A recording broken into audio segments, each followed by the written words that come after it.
السلام علیکم ورحمۃ اللہ وبرکاتہ۔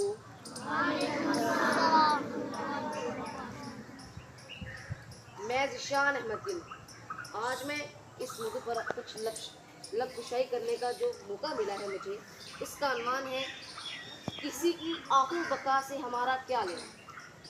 یہ جملہ نہ صرف بے حسی کی علامت ہے بلکہ ہمارے اخلاقی اور سماجی اقدار کے بھی خلاف ہے۔ ہم ایک ایسے معاشرے میں رہتے ہیں جہاں کسی کے دکھ درد کو بانٹنا، ہمدردی کا جذبہ رکھنا ہماری پہچان ہونی چاہیے۔ ہاں، اگر ہم یہ کہہ کر کسی کے دکھ درد سے منہ موڑ لیں کہ ہمیں اس سے کیا لینا، تو انسانیت کا رشتہ ہی ختم ہو جائے گا۔ جناب صدر، تاریخ گواہ ہے کہ جو معاشرے دوسروں کے دکھ درد سے لا تعلق ہو جاتے ہیں وہ زوال کا شکار ہو جاتے ہیں۔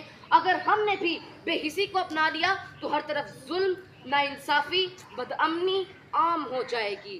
ہمیں یہ سمجھنا ہوگا کہ کسی کی آہو بقا سے کیا ہمارا لینا ضروری ہے، کیونکہ ایک شخص کا دکھ دراصل پورے معاشرے کا دکھ ہوتا ہے۔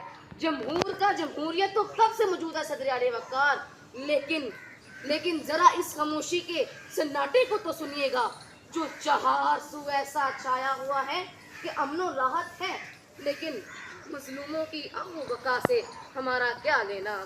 ذوق ستم جنوں کی حدوں سے گزر گیا، ذوق ستم جنوں کی حدوں سے گزر گیا، دم ظرف رہ گئے انسان مر گیا۔ جناب صدر، ہر طرف انتشار ہے انسان اور انسان کے درمیان کے تعاون، جنگ و جدل اور معاشی بدحالی نے انسانیت کی توقیر و عظمت کا جنازہ نکال رکھا۔